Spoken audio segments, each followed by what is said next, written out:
Sen bayrakla git ikili durun orada. Bayrak daha burada. Bak böyle. Sen de git buradan böyle. Buradan bak orada. Gel burada dur burada. Gel buraya.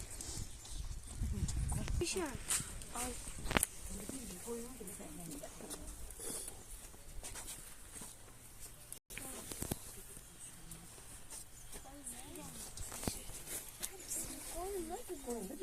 Birbirlerine koyun. Hangisi?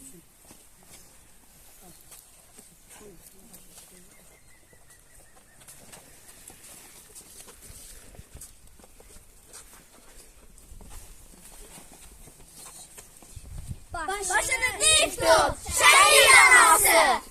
Başını dik tut. Şehit anası.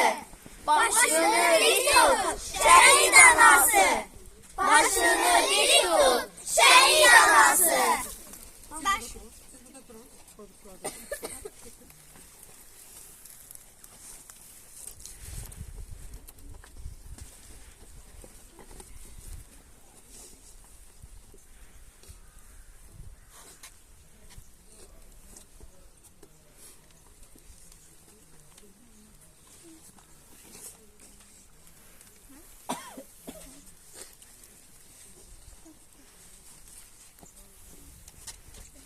Müharibədən keçir neçə il, neçə ay, ürəkdən gülə bilmir şəhid anası. Oğluna körpə vaxtı oxumuşdu laylay, indi qəbri üstündə çəkir ahu vay. Bir ana kimi toy etmək istəyirdi oğluna, oğlundan sonuncu zəng gəldi telefona. Ana, bağışla məni, əlvida anacan, qala bilmədim yanında sonacan. Qala bilmədim yanında soracaq.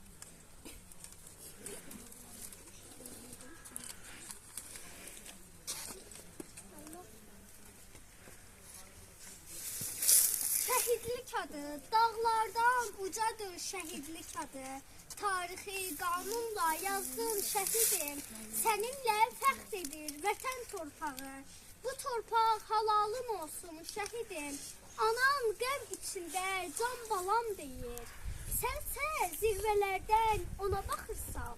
Sanki söyləyirsən ağlama ana. Bu vətən torpağı candan əzizdir. Qeyrətli oğluna, igid balana başını uca tut.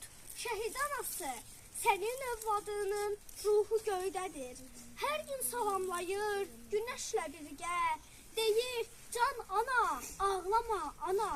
Sənindir bu vətən, sənindir hünər. Övladım veribdir sənə bu adı. Dağlardan ucadır şəhidlik adı.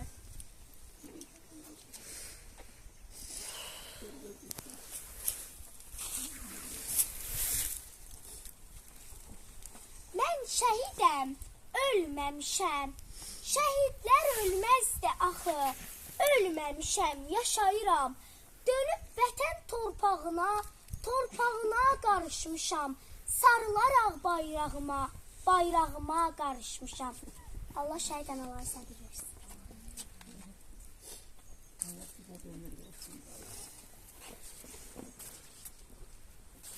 Çok sağ ol.